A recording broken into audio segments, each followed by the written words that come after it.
In this lesson, we're going to talk about the snare drum.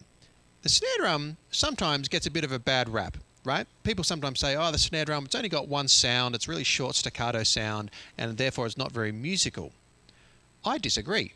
I think the snare drum has lots and lots of different sounds. And depending on where you're playing on the drum, the technique you're using, are you rim shotting, are you stick shotting, are you playing a cross stick, are you playing regular notes, ghost notes, different things, you can get a lot of different sounds out of the snare drum. So the first thing I'm going to do is take off all the muffling from my drum. I've got a couple of bits of gaffer tape stuck on my drum here. And let's just have a look at the sounds that we get when we play right in the center of the drum. Okay?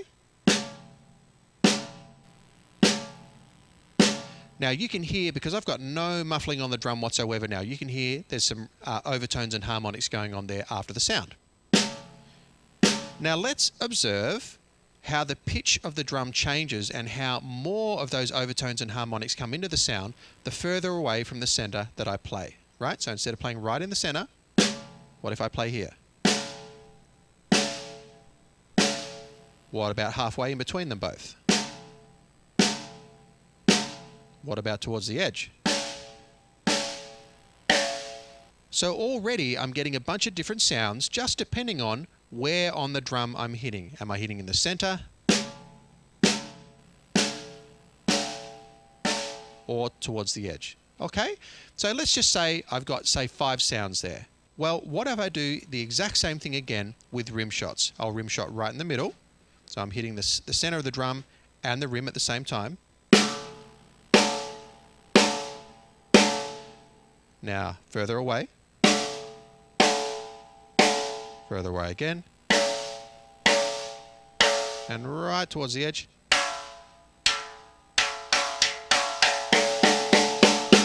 You can hear the difference in the sound. If you really want to hear the difference, just do one in the middle and one right at the edge.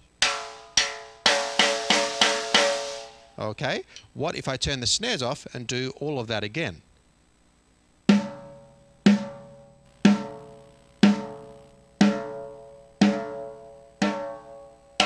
Now the rim shots. Start to move away. And here,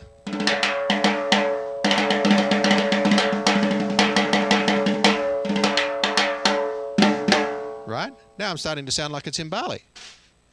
So, already we've got quite a few different sounds. Yeah?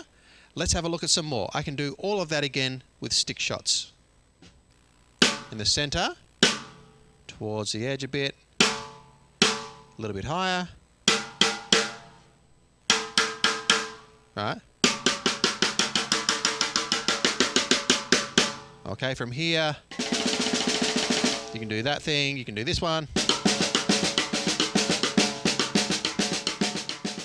You can swing it.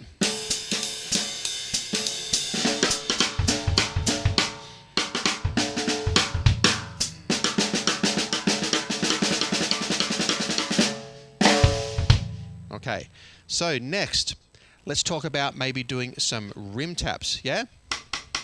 Now, once again, let's have a look from the side for this. So your regular rim tap sound, where you're muting with both your palm and the fingertips as you hit the rim.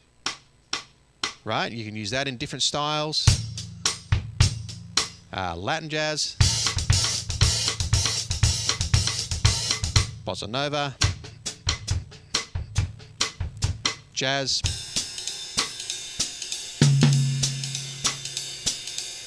Right, at that point, instead of imitating claves like you're wearing the Latin thing, you're now imitating a conga slap. Okay, so rim taps, otherwise known as cross sticking. What about if we wanted to get the hand off the drum, both the palm and the fingers off, but play like this? Now we're playing these kind of open style rim taps. What about if we wanted to play these muted sounds? What I'm doing there,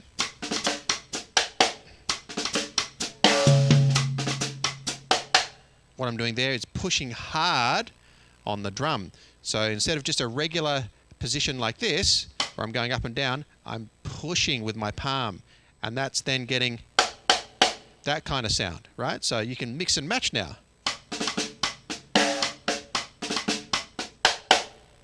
Right? I didn't play anything other than the snare drum just then.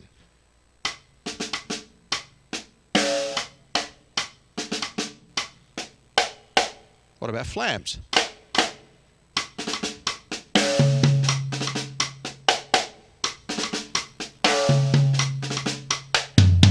Okay, so hopefully you can see we're starting to get some really musical options here. Okay, what else is there? We've got buzz rolls, we've got double stroke rolls, etc., etc. Okay, so yes, in many contexts, if you're just playing boom ta ah ta boom ta ah, you could make the case, oh well, the snare drum's just got one sound.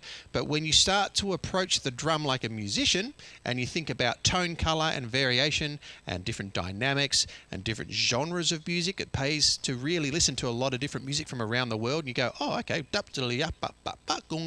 wow, that's all on just the snare. Suddenly, it's quite a musical instrument. All right, so there you go, guys. One drum, but many different sounds.